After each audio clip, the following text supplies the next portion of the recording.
Boa noite, sejam todos muito bem-vindos a mais uma reunião nossa de estudos, hoje dia 13/7/2026. Prosseguimos aqui com o capítulo 16 de João, a nossa missão aqui de ver o Sermão do Cenáculo. Falta só terminar esse, que estamos já quase no final, e o 17, que depois é a oração, né? A oração. Chegou mais alguém aqui, te expliquei, né? Então, vamos lá, na quarta semana já, pedindo perdão que a semana passada a gente não pôde fazer o estudo, né? Mas vamos lá, vamos dar uma lida aqui, porque vai até o 33, né? E a gente já está no 23, hoje a gente começa no 23, nós vamos dar só uma recordada mais ou menos onde a gente parou aqui. Amém, amém vos digo que vós chorareis e entoareis lamentações. O mundo se alegrará, vós estareis entristecidos, mas a vossa tristeza se tornará alegria. A mulher, quando está prestes a dar à luz, tem tristeza, porque sua hora chegou. Quando, porém, a criancinha é gerada, não mais se lembra da provação por causa da alegria, uma vez que foi gerado um ser humano para o mundo. Assim, vós também agora tendes tristeza, mas vos verei novamente, e o vosso coração se alegrará, e a vossa alegria ninguém tira de vós. E agora, a partir de hoje, a partir do 23, que a gente começa hoje, né? Naquele dia, nada me perguntareis. Amém, amém, vos digo. O que pedirdes ao Pai em meu nome, ele vos dará. É uma fala que ele já repetiu algumas vezes, né? E ele vai trabalhar essa frase de novo aqui. Vou só ler mais um pedacinho. Até agora, não pedistes nada em meu nome. Pedi e recebereis, a fim de que a vossa alegria esteja completa. Eu vos falei essas coisas por parábolas. Vem a hora em que não mais vos falarei por parábolas, mas vos relatarei abertamente a respeito do Pai. Naquele dia, pedireis em meu nome, e não vos digo que eu rogarei ao Pai por vós, pois o próprio Pai vos ama, porque me amaste e creste que eu saí do Pai. Eu saí do Pai e vim para o mundo. Agora deixo o mundo e vou para o Pai. Continua ainda, mas vamos parar a nossa leitura por aqui, né? E vamos aqui ao 23, que é o de hoje. Naquele dia, nada me perguntareis. Amém, amém vos digo, o que pedirdes ao Pai em meu nome, ele vos dará. Então, vamos ver o que o nosso amigo aqui comenta. Naquele dia, nada me perguntareis. Os intérpretes do Novo Testamento têm tido dificuldades em compreender essa afirmativa de Jesus. Pois, considerando que ele aqui falava da sua ressurreição, essas palavras não têm um sentido absoluto, pois os discípulos, após a sua volta, voltaram a lhe pedir informações. Aqueles, pois, que se haviam reunido, perguntaram-lhe, dizendo, isso na ressurreição dele, né? Senhor, restaurarás tu, neste tempo, o reino a Israel? E disse-lhes, não vos pertence saber os tempos ou as estações que o Pai estabeleceu pelo seu próprio poder. Isso está em Atos. Isso é o momento depois da ressurreição dele, né? Todavia, o ensinamento é só um exemplo, né? Porque ele está falando aqui que não vai perguntar, mas aqui, por exemplo, já tem uma pergunta, né? Todavia, o ensinamento vai um pouco mais além. Naquele dia, representa o instante em que o discípulo adquire a alegria verdadeira de tornar-se um trabalhador efetivo do reino. Por ter se feito humilde, manso e misericordioso, não necessita mais pedir informações a seu mestre, pois já possui a instrumentação necessária para o trabalho a realizar. É muito interessante as interpretações que o Cláudio traz para a gente, né? No momento que você estiver realmente, né, vinculado com ele, chegou ao ponto de realmente ser humilde, ser manso, ser misericordioso, né? Você já vai ter no seu íntimo ali a intuição necessária, né, para realizar o que tem que ser realizado, né? Sem pedir a bênção, vamos dizer assim, sem pedir permissão, sem pedir orientação. A orientação vem, né? Vem pela tua conexão, né? Pela conexão com ele. Se porventura não sabe tudo, sabe o que possui suficiente para trabalhar dentro da faixa hierárquica em que se situa. E tudo mais virá a seu tempo, sem angústias, sem apreensões, pois a meta maior de reconstruir-se para a volta ao Pai está próxima. Interessante o que ele fala aqui no começo, né? Se porventura não sabes tudo, e realmente, né, a gente não sabe tudo.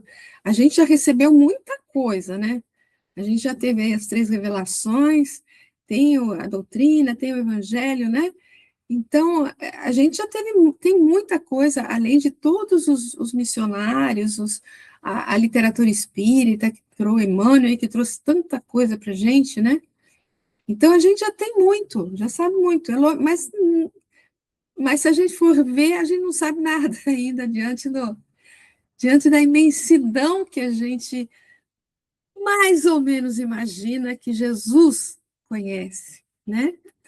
Então, se porventura a gente não sabe tudo, que não sabe mesmo, né? A gente já sabe o suficiente para poder trabalhar, né? Trabalhar em nome dele, trabalhar, como ele diz aqui, na faixa hierárquica que nos situa, ou seja, dentro das atribuições que nos foram colocadas, né? Lembrando lá a parábola dos talentos, né? Os talentos são, são entregues a cada um segundo as suas capacidades, né? É assim que o Pai faz com a gente. Segundo a nossa capacidade, o trabalho vai aparecer para a gente, né? As nossas funções, aí, as nossas oportunidades vão aparecendo. Então, é a faixa hierárquica que nos situamos, né? Em verdade vos digo, tudo o que pedirdes ao Pai, ele vos dará em meu nome. De novo essa frase, né? Essa frase ele já repetiu muitas vezes, né? Após explicar sobre o momento de comunhão íntima com o Pai, Jesus diz: tudo o que pedirdes ao Pai, ele vos dará em meu nome. No Sermão do Monte, ele ensina: pedi e dar-se-vos-á. Dá a quem te pedir. Analisando essas proposições evangélicas em conjunto com o versículo de agora, né, que agora comentamos, temos aquele que busca, para aquele, né, aquele que busca a lei, permite encontrar, porém nem sempre do modo e quando se espera. A gente sabe disso, né, que quantas vezes a gente pede, na verdade a gente acha que nem recebeu, né? No fundo, a gente recebe, mas não recebe do jeitinho que a gente imaginou, né? Dar em nome do Cristo significa que a gente já trabalhou bastante essa questão, né? Que aquele que recebe tem o compromisso de dar um fim útil e fraterno ao recebimento. Desse modo, nada de aplicarmos os recursos que a providência nos oferece somente em benefício próprio, né? A gente sabe disso, né? A economia da vida rege tudo de tal forma a vigorar o equilíbrio e o bem de todos. Se nós somos os instrumentos da desagregação e da injustiça, é certo que seremos, no tempo oportuno, penalizados. Que ele está se referindo aqui quando a gente, na segunda aqui, né? Quando a gente aplica os recursos que a gente recebe somente em benefício próprio, né? E não no bem de todos. Contudo, Jesus diz que o discípulo, quando atinge o estado de plenitude moral, tudo recebe em nome daquele que oportunizou essa condição. É que, ao efetivarmos nossa integração na lei, ela que encaminha tudo em favor de seu cumprimento, dá apoio e proteção para que a vida sempre se cumpra e permaneça resplandecente em termos de eternidade. Nesse início de parágrafo aqui, contudo, Jesus diz que o discípulo, quando atinge estado de plenitude moral, esse trechinho que vem agora, ó, que tudo recebe em nome daquele que oportunizou essa condição. Isso aqui, aquele que oportunizou essa condição, me faz lembrar quando a gente estudou, quando ele falou, vou preparar-vos o lugar. Lembra disso, gente? A gente viu que a questão de, primeiro que lugar não é um lugar físico, né, lógico, né? Mas a gente chegou à conclusão que esse lugar que ele fala, quando se lê lugar, entenda-se condição espiritual. Lembra disso? Então, o fato dele falar, vou preparar-vos um lugar, o preparar é essa questão de oportunizar essa condição que está escrito aqui, né? Ou seja, ele foi dando oportunidades, situações, né? Para que a gente fosse construindo o nosso lugar, para que a gente fosse conquistando, lembra disso? Conquistando a nossa situação, nosso patamar evolutivo, nosso patamar espiritual. Lembra disso que a gente viu? Então, esse pedacinho aqui me fez lembrar isso, ó. Tudo recebe em nome aquele que oportunizou essa condição, a condição do estado de plenitude moral, né? É isso aí. Alguém quer comentar alguma coisa desse 23 aí?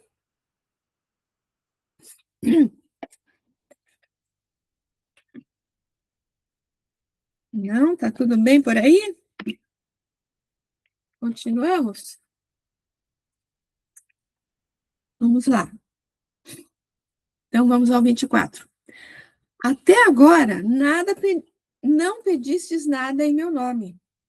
Pedi e recebereis, a fim de que a vossa alegria esteja completa. Ainda está no mesmo ponto de reflexão, né? A questão de pedir em nome dele, né? Até agora, nada pedistes em meu nome. Quer dizer, até agora eles não conseguiram um certo patamar evolutivo que desse condições a eles de pedir em nome de Jesus. Lembra o que é pedir em nome de Jesus? É ter uma condição tal de conexão com ele, assim, de ligação, né?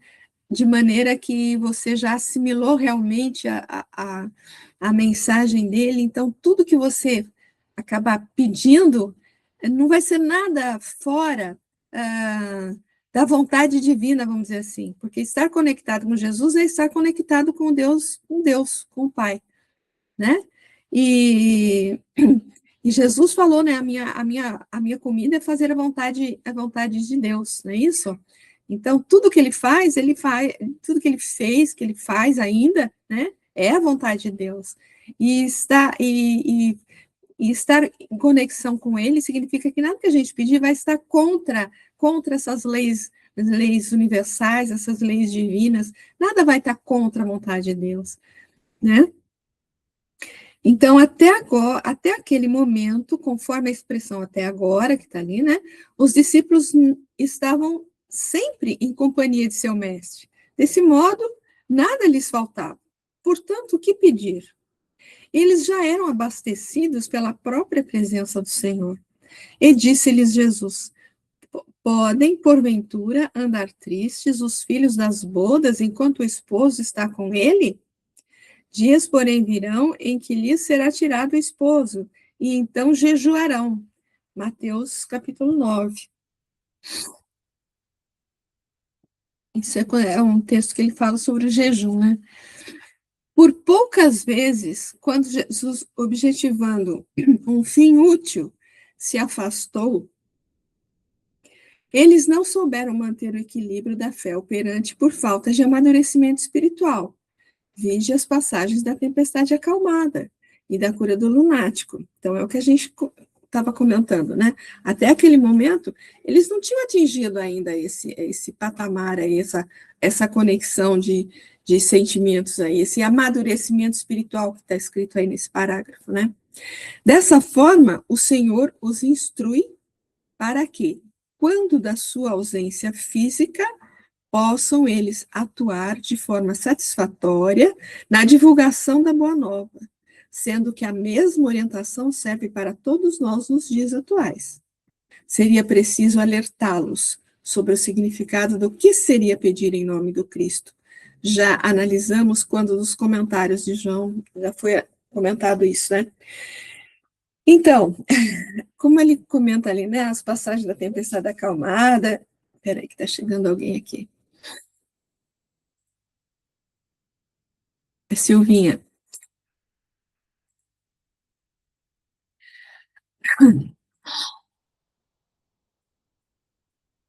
Né? Então, teve alguns momentos em que Jesus se afastou, entre aspas, vamos dizer assim também, né? E que eles tiveram que tomar algumas decisões por eles mesmos, né? E eles acabaram, vamos dizer assim, se atrapalhando um pouco, né? É como a gente. Boa noite, querida Silvinha. Então, a gente até entende, né? Porque eles estavam com Jesus e tudo que tinha que ser resolvido, Jesus dava um jeito, né? Jesus dava o seu jeito e resolvia tudo. Então, é como se assim, eles ficassem mais relaxados, né? Eu vou dar um exemplo pessoal aqui, gente.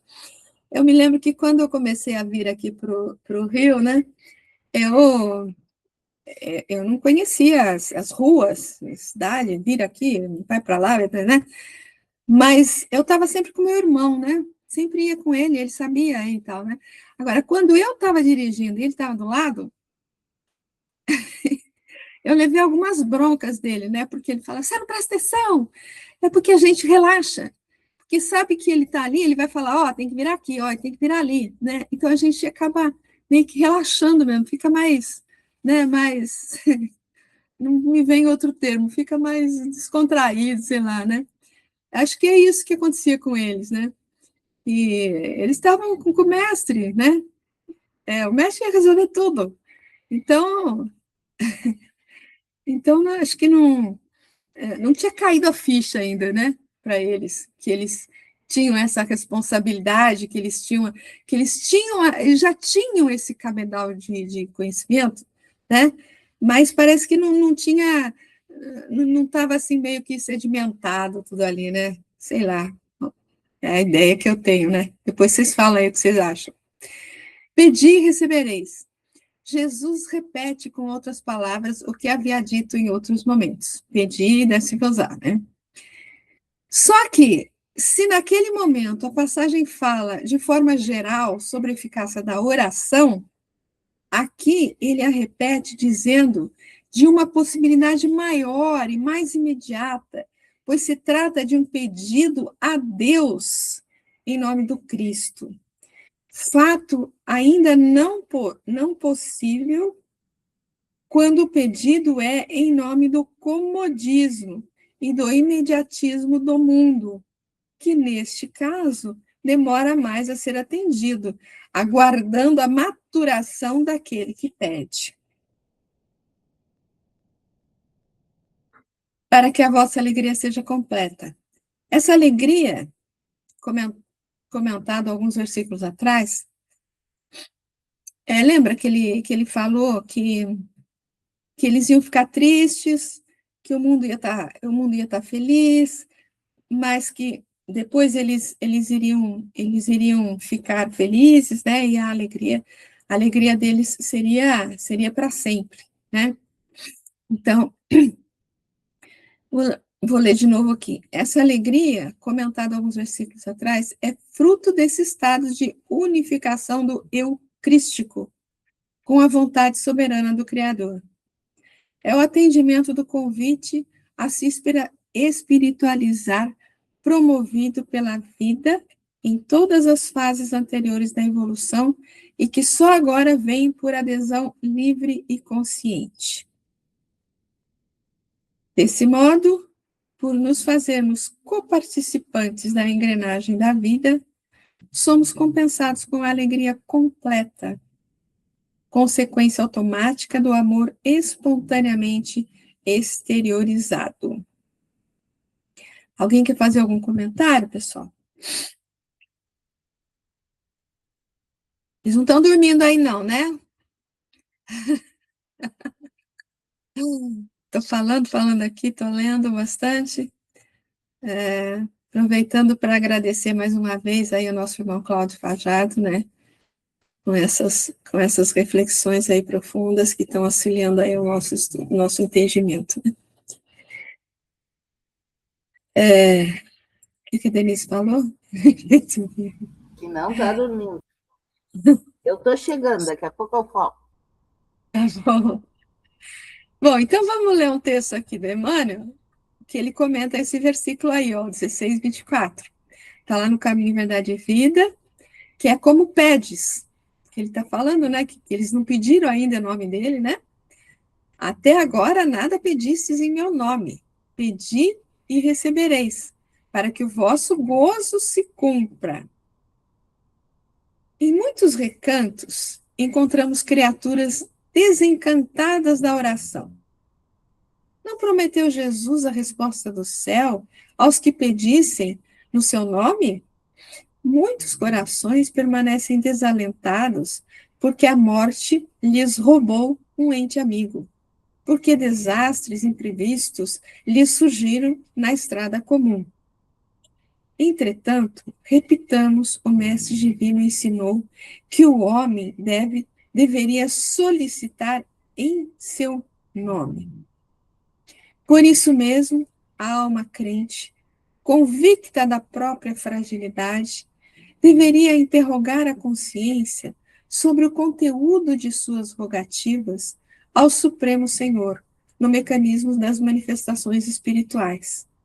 Estará suplicando em nome do Cristo ou das vaidades do mundo? Reclamar em virtude dos caprichos que obscurecem os caminhos do coração é atirar ao divino sol a poeira das inquietações terrenas. Mas pedir em nome de Jesus é aceitar-lhe a vontade sábia e amorosa, é entregar-se-lhe de coração para que nos seja concedido o necessário. Somente nesse ato de compreensão perfeita do seu amor sublime encontraremos o gozo completo, a infinita alegria. Observa a substância de tuas preces. Como pedes? Em nome do mundo ou em nome do Cristo? Os que se revelam desanimados com a oração confessam a infantilidade de suas rogativas. Alguém quer comentar? Verdade, né? A gente só pede realmente para o mundo. A gente não pede em nome de Cristo, só em nome do mundo. A gente ainda não tem.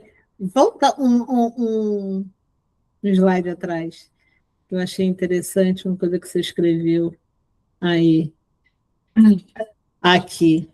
Quando a gente pede em nome de Jesus, a gente aceita, né? A vontade sabe e amorosa dele, mas a gente não pede em nome dele. A gente pede em nome do mundo. A gente pede a questão da materialidade que a gente quer. A gente não se entrega a esse amor que Jesus. Então, não sai do coração, ou sai do coração, mas a Sara fala, mas você está pedindo umas coisas mais do mundo do que realmente o Cristo. Aí por isso que a gente não entende, não consegue compreender, né? Quando recebe e não consegue compreender que recebeu. Por que, mano? Não foi assim que eu pedi. Eu não pedi isso. Não, mas a gente recebe o que a gente realmente necessita, não o que a gente deseja, porque o nosso foco está no mundo e não em Jesus. Vai lá, Silvinha. A gente perde por interesses particulares, não em interesses coletivos. Quando a gente perde um interesse coletivo, olha, eu, pelo menos, 99,9% eu sou atendido. Agora, quando eu peço só para mim, pensando no meu umbigo, aí a coisa fica mais difícil, porque eu é que tenho que ir atrás.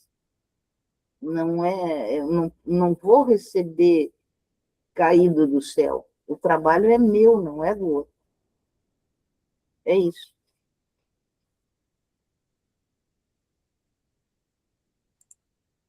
É isso mesmo. Tem esse texto aí do Emmanuel me fez lembrar, tem um capítulo do Boa Nova, eu não vou lembrar qual capítulo que é, mas que Simão Pedro pergunta para ele, né, se adianta, se adianta orar, né? Como assim? No que leva, né? E aí Jesus pergunta para ele o que ele estava pedindo, né? O que ele estava orando e pedindo o quê, né? Então ele fala que ele estava pedindo para que ele tivesse mais condições financeiras, que a sogra dele ficasse curada, ou seja, eu não lembro todas as coisas, mas assim, só coisas pessoais, né? Só coisas pessoais, né? E aí Jesus fala para ele exatamente isso, né? Que enquanto ele pedir só para ele, né? Que ele peça, que ele precisa aprender a, a pedir, né? Eu não vou lembrar a fala de Jesus, né? Mas eu lembrei desse capítulo. Fala, Silvinha, você lembra do capítulo? Não, não. O que eu quero me referir é o seguinte: se eu pedir a Deus que me dê força, eu não peço porque eu vou sair brigando. Mas Como é que era? Isso não entendi o que você falou. força eu não peço porque eu vou sair brigando. Então, Ah, se eu pedir resignação, compreender as coisas que me acontecem, isso eu recebo. Porque é, aí é para o meu desenvolvimento moral e não para o meu desenvolvimento material. Então, o nosso pedido, eu vou para a área jurídica agora, ele tem que ser certo e determinado, porque senão ele vai me dar o que ele quiser e não o que eu estou pedindo. A gente tem que saber pedir. E antes de mais nada, a gente tem que saber agradecer. Eu acho que é o primeiro passo de qualquer oração, é o agradecimento. Pela pior coisa que nos aconteceu, mas agradecer, porque se ela veio, é porque eu posso ultrapassar essa barreira, eu posso me, me modificar com essa dificuldade. Esse eu acho que é um dos pontos principais. Fui. você lembrou uma coisa muito, muito importante, né? A questão do agradecimento, né? Nossa, como é importante. Porque a gente recebe, que a gente não recebe só o que a gente pede, não, né? A gente recebe tanta coisa que a gente nem se dá conta, né? A gente nem se dá conta dos cuidados que eles têm com a gente, né? Então, o agradecimento nossa, é muito importante. Fala, minha flor, felizinha.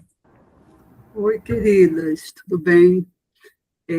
Então, eu lembrei, Val, de uma página de Emmanuel, tudo bem, Didi? Que ele fala, estás doente? Né? Você deve lembrar, acho que você já até trabalhou ela aqui com a gente. Porque é para quê, né? Para que você quer ficar, né? Curado? Para que você quer aquela... É a intenção, é o objetivo, se é nobre ou não. Porque se a gente está pedindo alguma coisa que vai nos prejudicar, a gente não está vendo isso, mas eles sabem. Então, é saber para quê, é um objetivo nobre. Eu sou um trabalhador da casa espírita, eu tenho várias atividades. Estou pedindo a Deus para que me fortaleça, né? Para que eu consiga continuar minhas tarefas e tal. É um pedido, vamos dizer assim, adequado, né? Então, é sempre assim, sempre o objetivo, e o objetivo é sempre estar ligado às leis divinas, né? Nunca fora disso, a gente não vai se dar bem. Acho que eu estava pensando sobre essa página. Essa página é muito interessante, vocês devem conhecer. Eu acho que mais ou menos eu lembro dela, sim. E outra coisa que você me fez lembrar, né? É aquela fala, né, que de Jesus que fala, qual pai que, se o filho pedir um peixe, vai te dar uma serpente, né? Porque às vezes a gente pede uma serpente achando que é peixe, né? Exatamente. Não é? Às vezes a gente pede uma coisa que acha que vai ser bom para a gente, mas eles sabem que se a gente tiver aquilo em mãos, que se acontecer aquilo com a gente, não vai ser bom para a nossa elevação, né? Para nosso...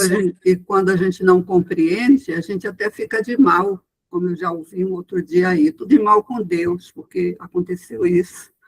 Eu tô de mal com ele, por enquanto. A gente não entende e às vezes se rebela, passando aí. Às vezes se revela mesmo. Denise? O nosso problema todo é o nosso patamar evolutivo, como disse lá a passagem, né? Porque a gente ainda não sabe. Ele até mesmo pergunta a eles, né? O que pedis de meu nome? Ainda não pediram nada, né? E nem sabem pedir ainda em nome dele, como se eles não sabiam pedir, nós sabemos menos ainda, né? Então, o nosso patamar aí que a gente ainda precisa compreender muita coisa, né? Deixar entrar essa mensagem realmente de Jesus nos nossos corações, né? Começar a vivenciá-la, para a gente poder ter esse objetivo, né? Fazer uns pedidos mais objetivos, mais sinceros, né? E compreendendo que a gente recebe o que a gente necessita e não o que a gente quer, né? É o grande problema, nosso patamar evolutivo, mas nós vamos chegar lá. Nós vamos chegar lá. Você lembrou outra coisa importantíssima, né? A gente recebe o que a gente precisa, o que a gente precisa, né? O que é importante para a gente crescer, né? O que vai atrapalhar a gente, eles eles não se propõem a oferecer para a gente, não. Jussarinha, depois a Silvinha.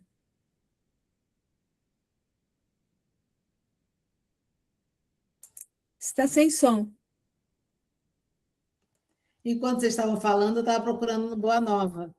Eu estava É desconfiada, o você está me capítulo vendo aí. 18, está aqui, o capítulo 18, oração dominical. Aí tem a fala de Jesus para Pedro. Pedro, enquanto orares, pedindo ao Pai a satisfação dos teus desejos e caprichos, é possível que te retires da prece inquieto e desalentado. Mas, sempre que solicitares a bênção de Deus, a fim de compreenderes a sua vontade justa e sábia a teu respeito, receberás pela oração os bens divinos do consolo e da paz. Lindo. É isso. Linda. Quando a gente aprender realmente, né, a pedir, compreender o que a gente está pedindo, ter noção e não pedir as coisas materiais, né, não pedir as coisas do mundo, e sim, como vocês falaram, você falou também, a gente pedir a compreensão, compreender realmente o que e saber distinguir o que é o bom, o que é o ruim, pedir essas coisas, e não a questão material. Muito bom. Que bom que você achou aí. Eu vi que você estava abaixadinha aí olhando, eu falei, eu tenho certeza que ela está procurando. Silvinha? Uma coisa que eu acho que a gente tem que começar a aprender, a Denise falou em patamar evolutivo, é por que não estamos recebendo o que queremos, o que pedimos. Não é só como pedir, mas é encarar essa negativa com um olhar distinto, né? Para que eu compreenda por que eu não recebi isso. Por que eu não mereço isso? Por que isso que eu pedi não vai me fazer bem na evolução? Porque no momento que eu compreender isso, eu paro de pedir e mudo. Eu acho que esse é um ponto importante também da gente começar a pensar Porque é que nem uma criança pedindo, uma criança diabética pedindo uma bala. Ela não pode comer. Ela vai adoecer. Mas não adianta só o pai e a mãe ou o guardião dizer não pode. Tem que compreender por que não pode. E Deus nos ensina através da negativa e do trabalho. Acho que esse é um dos pontos que a gente tem que começar a meditar. Por que ele disse não? Fui de novo. Nossa, Silvia, você fala uma coisa tão linda, né? Tão importante, né? Momento em que você vê que você não recebeu o que você está pedindo, deveria ser um momento de reflexão para a gente, né? Momento de reflexão. Se eu não estou pedindo isso, se eu não estou recebendo isso de forma alguma, depois de tanta oração, de tanto pedido, por quê? Por quê? Então, é óbvio que porque não é bom para mim, né? E por que não é bom para mim, né? Então, aquela autoanálise, né, do autoconhecimento para a gente reconhecer aí que talvez venha, como é que a gente fala? Venha fortalecer as nossas tendências, né? As nossas tendências complicadas que a gente tem, na verdade, que trabalhar contra, né? Vamos dizer assim, ela vem para trabalhar a favor da tendência complicada, né? Então, você lembrou um negócio muito importante, eu achei, muito importante mesmo. De minha. Nós temos lá no nosso Evangelho, né, lá no capítulo 8, 8 ou 9, se eu não me engano, o item é 8 também. Eu acho que é isso, é capítulo 8, item 8. Aquela página de Lázaro, obediência e resignação. Né? Não é uma obediência cega, mas é aquela obediência que reconhece que os desígnios de Deus são os melhores para nós. A partir do momento em que eu compreendo que os desígnios de Deus são o que é melhor para mim, aí eu me resigno. Se eu não compreendo que esses desígnios divinos são o melhor para mim, aí eu vou me revoltar, eu vou blasfemar, né? Eu vou fugir das minhas, vamos dizer assim, responsabilidades, porque afinal de contas eu não recebo o que eu quero, então o que eu posso dar? Ou eu não querer dar nada, né? É a nossa revolta ou a nossa displicência diante do trabalho, a nossa fuga às nossas responsabilidades, e outras tantas coisas que se poderia dizer, né, como não compreensão dessa obediência. Mas a partir do momento em que eu compreendo que os desígnios divinos são o que é melhor para mim, na condição que eu estou, na minha etapa evolutiva, né, que eu não reconheço realmente tudo aquilo que eu quero, ou, perdão, tudo aquilo que eu preciso, né, em que eu faço dos meus petitórios coisas supérfluas, coisas inúteis, coisas fúteis, coisas apenas por imediatismo da vida, né? Aí eu não vou nem compreender os desígnios divinos e nem vou me resignar. Então, a gente tem que fazer o exercício dessa obediência, né? Mesmo que eu não compreenda, por que eu não estou recebendo aquilo? Né? Mesmo que eu ache, de repente, mas eu estou procurando fazer tudo o que eu quero, tudo da melhor maneira possível que eu posso, tudo aquilo que ao estudar, eu estou compreendendo que tenho que fazer, né? Então, eu estou pedindo errado. Então, ele não vai me dar. Ele vai me dar apenas aquilo que é o melhor para mim naquele momento. Então, se eu não compreendo esse desígnio do Pai, né? É um caso de um adolescente, né? Ele tem que prestar atenção que ele ainda é um jovem imaturo, que ele é ainda uma criança, que ele ainda não pode assumir responsabilidades, né? Então ele fica pedindo e pedindo, pedindo, eu quero um carro, eu quero moto, eu quero isso, eu quero aquilo, né? Como se já tivesse julgando-se capaz. Então, o que o pai severo vai fazer?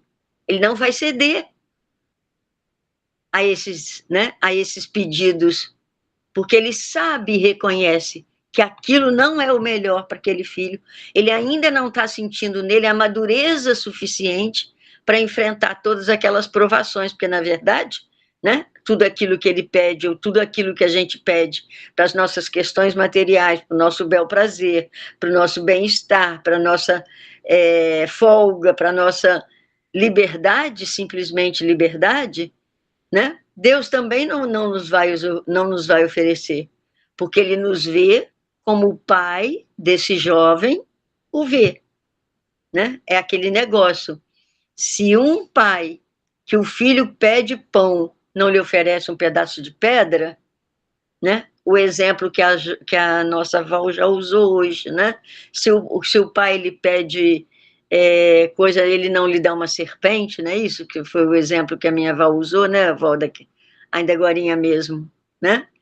Então, resultado, o que a gente tem que fazer diante das nossas orações e diante de como essas orações nos retornam? E outra coisa também, né?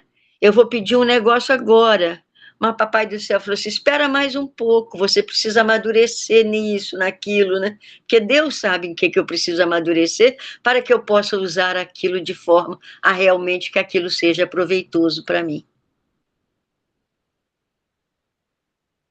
É isso aí, Feliz. Não sei se eu me enrolei muito não, mas... Não, foi ótimo, foi ótimo. Sempre. A nossa eterna luta, talvez, de entender a vontade de Deus para nós, né? De saber distinguir o que é desejo e o que é necessidade, né?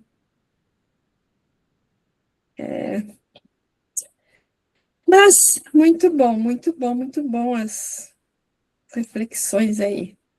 Vamos continuar um pouco? Bora? Então vai. Eu vos falei essas coisas por parábolas, mas vem a hora em que não mais vos falarei por parábolas, mas vos relatarei abertamente a respeito do Pai. Disse-vos essas coisas por figuras. Ele usa figuras, né, no lugar de parábolas, aqui, né?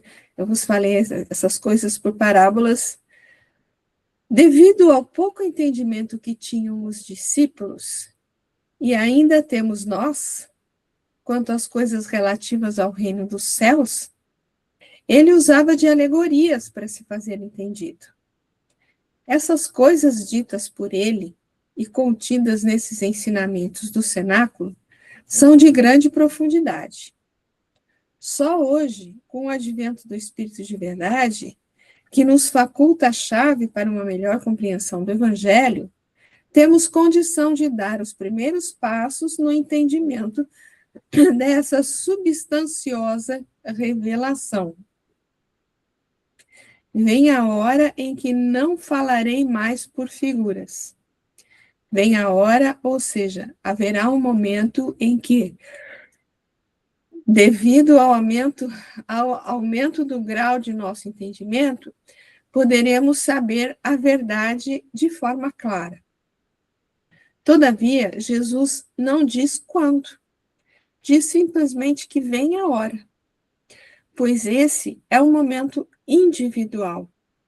Cada um, por meio de sua opção e de sua história evolutiva, chegará a essa hora em um determinado momento. Essa história do momento assim individual, né? Eu lembro que quando a gente teve um momento que ele falou da vinda do Espírito de Verdade, né? Da vinda do Paracleto, né? Ainda acho que foi no capítulo anterior ainda que a gente viu isso, né? E que ele falou, a interpretação do Cláudio, né? Ele comentou que a vinda da terceira revelação para nós não é, a gente não pode considerar que foi em 1857 lá com o início né, com o lançamento do Livro dos Espíritos, mas considerar o momento individual que a gente consegue assimilar aquilo, né? Esse será o momento do advento do Espiritismo para cada um de nós, né? E aqui ele está falando mais ou menos essa coisa aqui também, né? Porque quando ele fala, vem a hora, porque ele comenta, né? Pois é um momento individual, cada um por meio de sua opção e de sua trajetória evolutiva, né? Da sua condição de entendimento aí, vai chegar a esta hora em um determinado tempo. Aí não será mais preciso falar por figuras, pois a vontade maior de espiritualização nos levará a ter uma melhor compreensão, e os interesses serão unificados em prol da verdade como ela é, sem se levar em conta vantagens pessoais capazes de a desfigurar. Dizemos dessa forma, pois as alegrias evangélicas tiveram sua razão de ser, com fins de preparação da essência de seu conteúdo, pois bárbaro e violento como se mostrou o homem nesses dias anteriores, se não fosse o uso dessas imagens, de há muito o próprio evangelho já teria sido destruído. Hoje, o próprio Espiritismo pode falar de forma mais clara, porém, nem mesmo assim tudo pode ser revelado. A evolução é lenta e a revelação gradual, tudo tem a seu tempo, tudo tem o seu tempo. Mas claramente vos falarei acerca do Pai. Atingido esse estado maior de amadurecimento, poderemos ter uma compreensão mais clara de Deus. Bem-aventurados os limpos de coração, porque eles verão a Deus. Legal, né? Compreensão esta ainda não totalmente desenvolvida por nós, devido ao nosso pequeno interesse em cultivar os valores do espírito. Podemos ter a certeza de Deus por via racional, porém, só pelas faculdades da alma poderemos aprendê-lo mais claramente. Este versículo ainda traz para nós informações importantes que podemos entender de dois modos. Aí ele vai ter duas colocações aqui para frente, né? Mas aqui eu estou lembrando de uma questão do Livro dos Espíritos, que é óbvio que eu não vou saber o número qual é, mas que pergunta, né? A pergunta é se a gente vai conseguir, se a gente consegue entender Deus, né? E a resposta, eu estou falando com as minhas palavras, tá, gente? E a resposta é assim, que a gente não consegue entender Deus porque nos falta um sentido, né? E que talvez esse sentido que falte seja o amor pleno, né? O amor, a compreensão mais plena de tudo, né?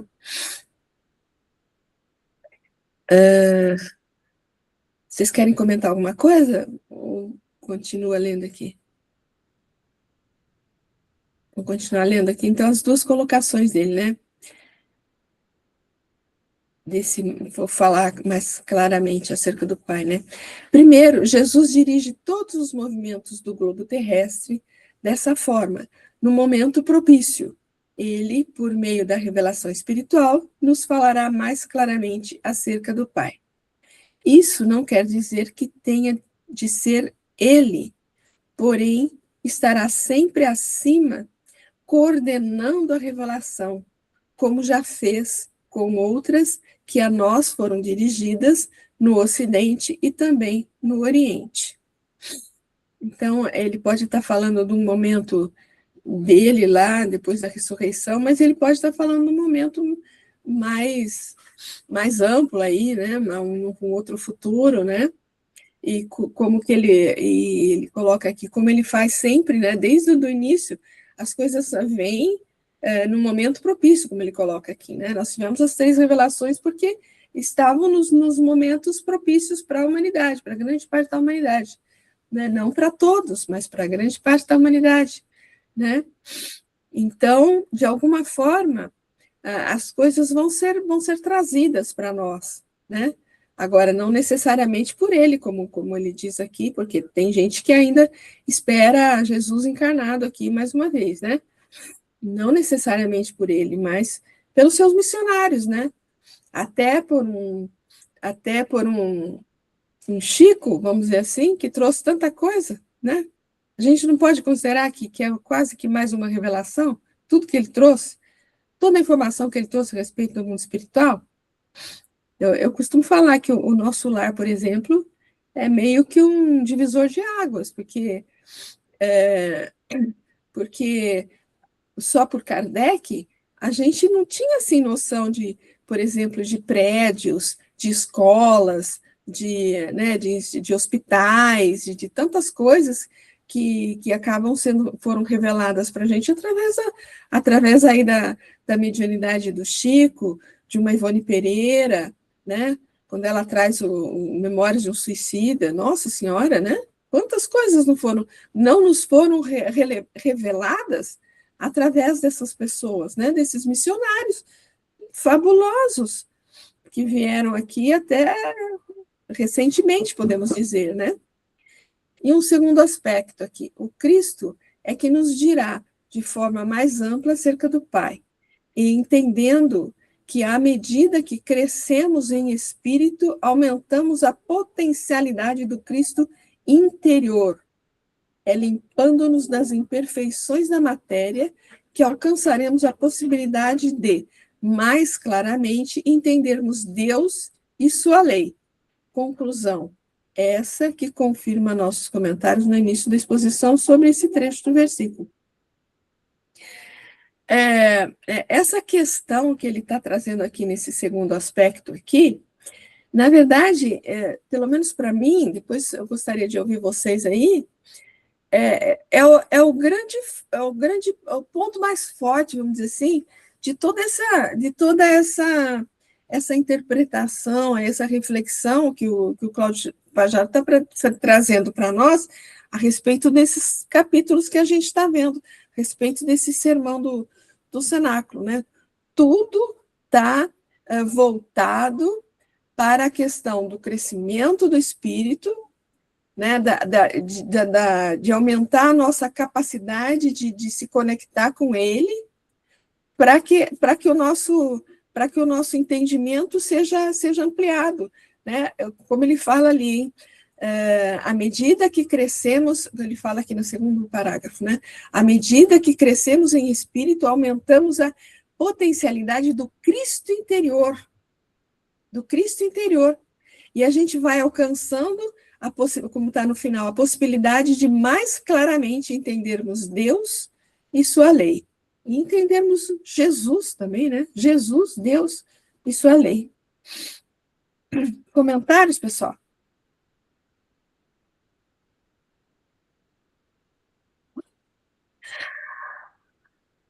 Fala, Fatiminha. Bom, primeiro, desculpa, é que eu fiquei sem luz.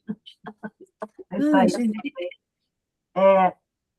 tudo passa pelo autoconhecimento, não é?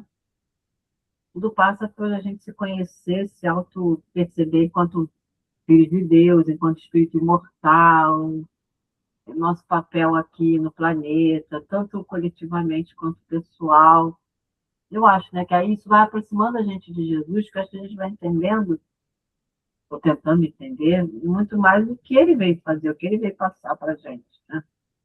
Mas não é uma coisa externa, quer dizer, a gente estuda e tal, mas eu acho que tem uma hora que tem que virar uma chavinha dentro da gente, né? Porque não adianta a gente estudar muita coisa, não adianta, claro. Tudo é sempre estudo. Mas essa é meio de dentro, né? De a gente se conhecer enquanto parte dessa criação toda de Deus, e aí a gente entende melhor, eu acho que Jesus, né? O que ele veio fazer, as palavras dele, enfim, penso muito nisso. Acho que é uma caminhada longa, mas passa muito mais do interno de dentro para fora, né? Há um momento que a gente pode estar estudando, mas há um momento que a gente precisa parar e se conhecer primeiro, para depois deixar as coisas entrarem. É o que eu acho, assim. Muito bom, né? Aquela história do copo cheio, né? Não adianta você colocar mais coisa, né? Tem que esvaziar primeiro, né? Tudo bem, pessoal? Prosseguimos mais um pouquinho? Vamos lá. 26. Naquele dia pedireis em meu nome e não vos digo que eu rogarei ao Pai por vós. Você vai pedir e ele não vai rogar ao Pai por você. Naquele dia. Mais uma vez, essa expressão nos falando de um momento único, né? Naquele dia. Ou seja, esse será um acontecimento ímpar na história evolutiva do espírito individual, né? Isto é, um momento de grande evidência espiritual pela efetiva realização da virtude em nós.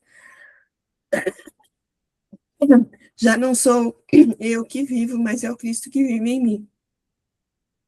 Pedireis, nesse momento, pedireis em meu nome. Essa expressão já foi analisada em vários outros pontos desse estudo, né? O que importa nesse versículo é entender a sua aplicação. Anteriormente, Jesus dissera que os discípulos nada tinham pedido em seu nome. Aqui ele informa que, naquele instante, quando se atinge o grau máximo de comunhão com Deus, pedireis em meu nome, demonstrando claramente que só assim estariam eles aptos a pedir em nome do Cristo, pois querer em nome dele requer a plena consciência do que se quer e das perfeitas condições de obedecer e também de aplicar com equilíbrio o que se recebe. Olha, as perfeitas condições de receber, eu lembro do texto que a Didminha comentou, né, do lado do Evangelho segundo o Espiritismo. E não vos digo que intercederei por vós junto ao Pai. Quer dizer, não vai precisar pedir, né, porque a conexão já está feita, né? Está chegando ao fim sua experiência física entre os discípulos e também do ensinamento desse momento. Assim, aprofundam-se as revelações e amplia-se o entendimento acerca das questões espirituais. E não vos digo que intercederei por vós junto ao Pai. Atingido o clímax de integração do discípulo com a vontade do Pai, não há mais necessidade do Cristo exterior por ele interceder, pois o próprio discípulo liga-se diretamente a Deus e pode, por sua própria conquista, comungar diretamente com o Eterno. Ele não tem mais que ficar mediando aí os nossos pedidos, né? O pedido já vai ser direto para o Pai. É o momento sublime em que deixamos de ser filhos, com letra minúscula, por imposição da lei, para nos tornarmos filhos, com letra maiúscula, com a devida autoridade, espontaneidade, pela consciência adquirida e pela vivência plena dos desígnios superiores. Mais uma vez dizemos, é a vinda do Filho do Homem em nós. Jesus indica para seus adeptos de todas as eras o fim que cabe a cada um, que partindo de um mesmo princípio, atingem cada um a seu tempo e de acordo com a opção escolhida. E aí, pessoal? Não é lindo isso?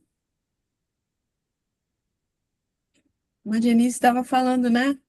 Não é fácil, mas a gente chega lá. A gente chega lá, gente. Olha que coisa louca. A gente vai chegar a isso.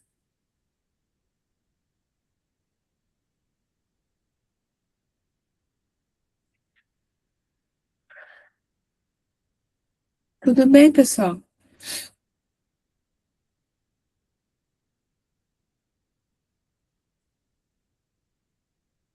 Prosseguimos mais um pouquinho? Está bem clara a explicação dele, né? Pois o próprio Pai vos ama, porque me amaste e creste que eu saí de Deus. Vamos lá. Porque o Pai também vos ama. Se no plano em que vivemos há uma lei diretora de acordo com o momento biológico próprio deste, é coerente pensar que essa lei evolui à medida que o progresso se faz. Se onde estamos domina a força bruta, no nível em que se encontram os evoluídos, vige a força do maior.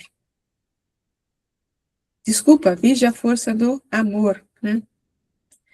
Desse modo, quem ama é amado, é constantemente abastecido por esse sentimento que traz o céu até nós. Atinge o espírito esse plano pela afinidade que demonstra com ele. Desta forma, só pela possibilidade de compreender e vivenciar essa lei, pode a criatura por lá permanecer. Ou seja, aquele que entra no reino é porque ama. E assim Jesus conclui: o Pai também vos ama, pois a própria lei conspira em favor daquele que, pela integridade, a obedece em sua plenitude. Visto que vós me tendes amado, é o que já foi comentado anteriormente, por ter o discípulo amado, ele é também satisfeito no amor. Só uma coisinha aqui. E amar o Cristo, me tendes amado, como ele disse lá, né? É unificar-se a ele. Pois enquanto o ódio é separatista, o amor é agregador. Tendes é o verbo ter, no presente do indicativo, o que mostra que não é uma atitude de ter amado, mas de amar no presente.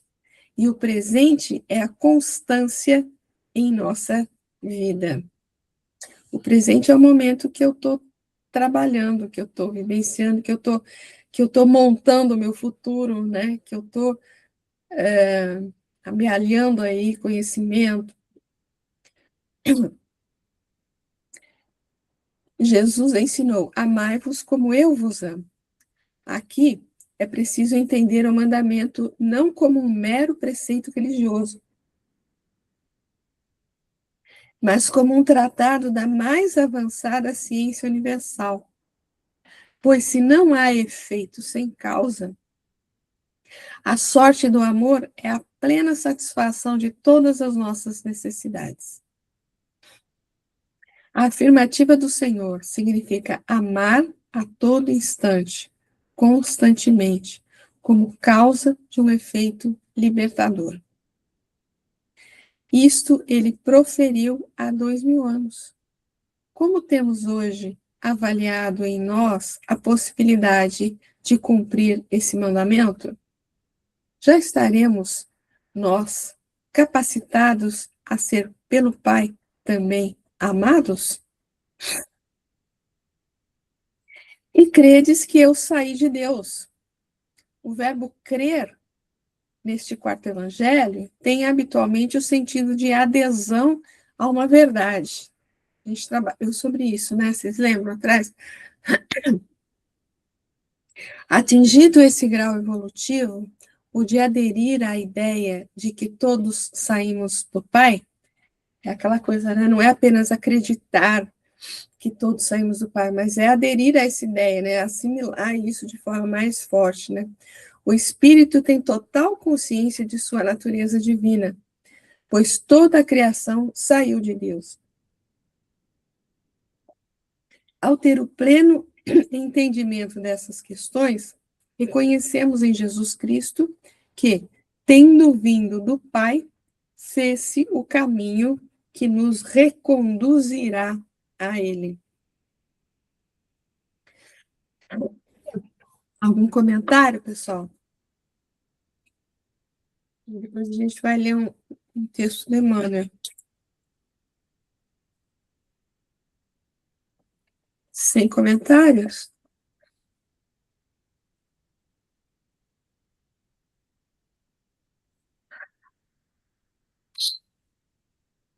Eu acho que ainda é um pouco difícil para a gente, né? Fazer comentários sobre essa questão aí. Vamos ver o texto do Emmanuel. Está no livro Pão Nosso, né? 150 é o mesmo. Interessante o título, né? Pois o mesmo Pai vos ama. Emmanuel fez cada uma. Pois o mesmo Pai vos ama. Deixa eu ver como é que está aqui atrás. Espera aí. Pois o próprio Pai vos ama, porque me amaste e crestes que eu saí do Pai. Pois o próprio Pai vos ama. E aqui ele põe, é o mesmo. Ninguém despreze os valores da confiança. Servo algum, fuja ao benefício da cooperação. Quem hoje pode dar algo de útil, precisará possivelmente amanhã de alguma colaboração essencial. Todavia, por enriquecer-se alguém de fraternidade e fé, não ouvide a necessidade do desenvolvimento infinito no bem. Os obreiros sinceros do Evangelho devem operar contra o favoritismo pernicioso. A lavoura divina não possui privilegiados.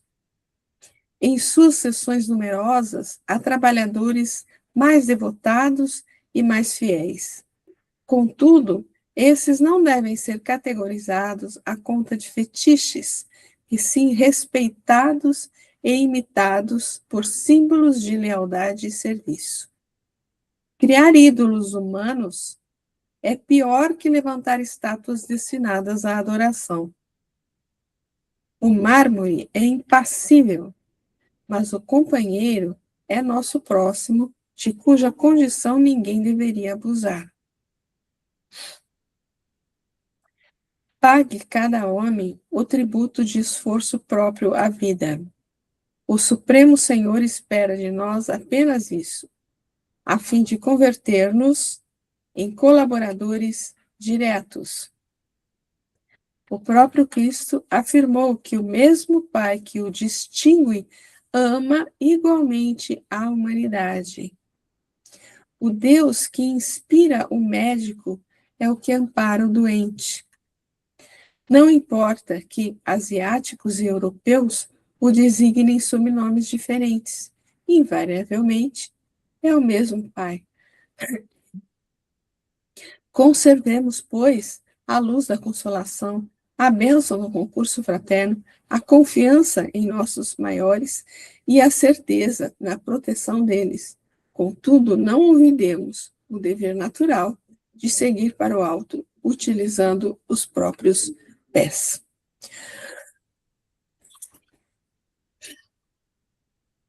Fala, minha flor. Pode voltar ali para o crer e o aderir? Peraí. Aonde? Aqui? Aqui? Aí.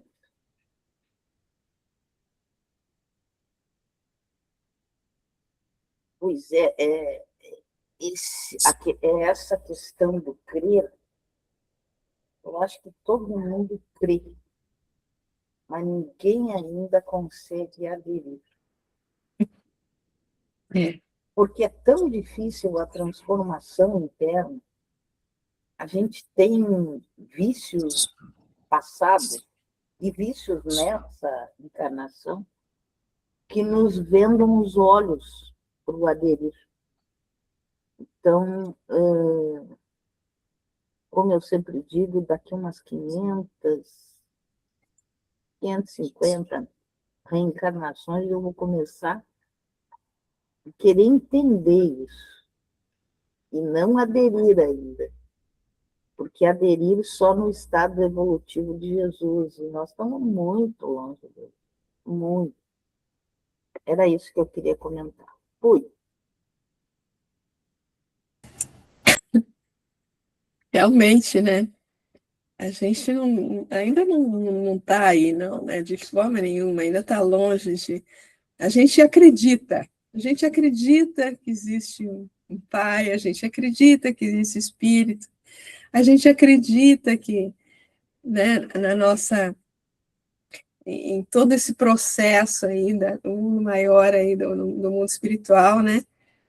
Mas se a gente realmente, como você falou, né, se a gente realmente aderisse, a gente já não precisava mais nem voltar aqui, né? Essa ia ser a última, né? Já ia virar missionários aí, já ia voltar para missões, né? Mas é um. Desculpa, Pode falar, desculpa te interromper. imagina. Eu acho que o nosso crer, ele é muito vacilante. Esse que é um dos pontos principais para mim, porque Certamente. eu acredito hoje, mas se me acontecer alguma coisa, será que eu não me revolto? Tá? Uma doença, um familiar desencarnar. A gente vê isso, por exemplo, a Dídima e a Jussara não vão deixar eu mentir. A Dídima está ali. Nós temos no Elo Aconchego uma pessoa que é espírita, pratica, mas está revoltada. Porque perdeu é modo de dizer, né? Se despediu temporariamente de um familiar. E aí? O crer não fica vacilando? É essa questão, no momento que a gente começar realmente a crer, a gente consegue. Fui de novo. E aí vem a questão que a Dídima estava falando, né? Da questão da mensagem lá de Lázaro, né? De você entender a vontade divina, de você entender que aquilo tudo está dentro das leis divinas, né? Que é a vontade do Pai, a gente poder aceitar a vontade do Pai como a melhor, porque é a melhor, né? Ele não erra, né? Ele não erra, né? Ele é inteligência suprema, não é isso? A justiça suprema também, né? Então, nada que vem dele é errado, é injusto, né? Uma coisa que eu acho que eu ouvi aí já há muito tempo, né? Pode haver uma injustiça nesse mundo, mas não existem injustiçados, né? Não existem injustiçados, né? Porque se você passa por alguma coisa, é porque estava, que faz parte, né? Faz parte da questão, né? Mas vamos escutar a Sueli falar lá para a gente esclarecer mais essa questão para nós. Eu esclarecer, não, vou perguntar aí, vou tirar minha dúvida, né? Na realidade, isso que a Silvia falou, achei muito interessante, porque eu lembrei de algumas pessoas, e eu acho que eu já falei isso. Assim, mas você acredita nisso? A gente falando sobre reencarnação, imortalidade, aí eu falava assim, né? Falava assim, não, eu não acredito, eu sei. Mas agora o Fajardo me deixou aqui querer aderir, né, à ideia, realmente aquilo que ela falou, né, na hora do aperto mesmo, como é que a gente, né, reage, né? Como é que a gente age, melhor dizendo? É crendo ou é realmente aderindo à ideia de que Deus é Pai, justo, bom, perfeito, né? Todo aquele atributo que a gente conhece sobre Deus. Então, realmente, né, por isso que ele colocou entre aspas ali, porque realmente há uma distância imensa entre crer, né, e a gente realmente vivenciar, aderir a essa ideia na nossa essência divina, né? Mas eu também penso que a natureza não dá saltos, né? E como você já falou aí, Val, e repetiu algumas vezes, a gente chega lá.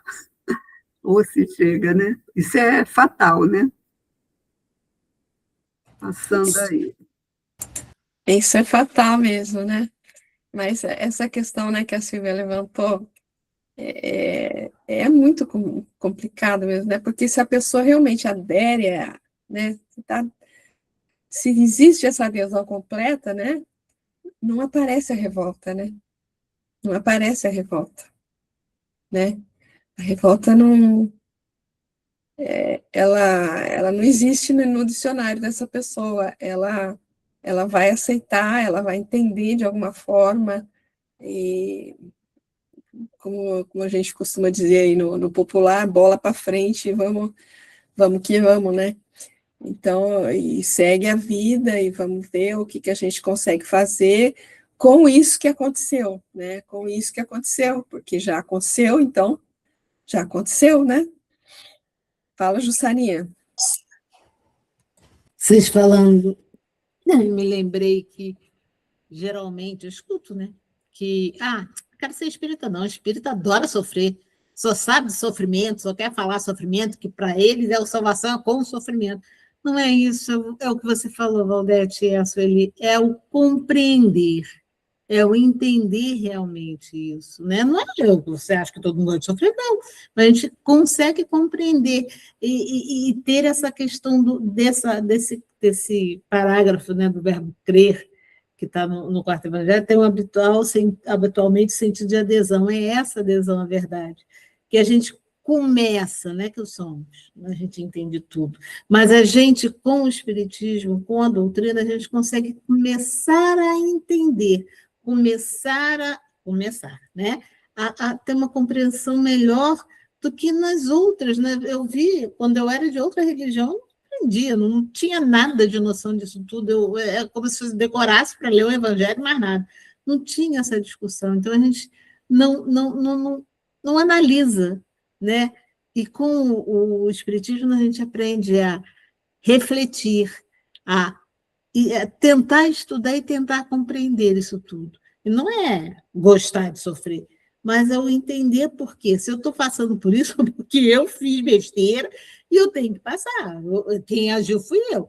Eu que fiz isso e estou levando, ou por questões passadas, ou por questões, muita coisa, por questões atuais. Então, é só a gente passa a ter essa compreensão. Né? Eu acho que é essa questão. Muito bom, meninas, muito bom. Hoje estamos só em meninas, o nosso amigo não apareceu hoje aí. Então, meninas, acredito que a gente pare por aqui, e na próxima semana acho que a gente termina esse capítulo, depois entramos no capítulo 17, que é a oração de Jesus. Ai, que lindo que vai ser. Ai, que lindo. Os slides já estão prontos, viu? Só começar, só chegar lá. Repetindo, né, Sueli? A gente chegar lá. A gente chegar lá. Então tá, pessoal, muito, muito, muito obrigado. Os comentários foram maravilhosos. A reunião hoje achei que foi fantástica. Amei. Muito, muito, muito, muito obrigado. E, como a gente sempre diz, né? Se Deus assim o permitir, semana que vem a gente está de volta, prosseguindo aí no capítulo 16 de Jó. Beijinho no coração de todos, fiquem com Deus e cuidem-se.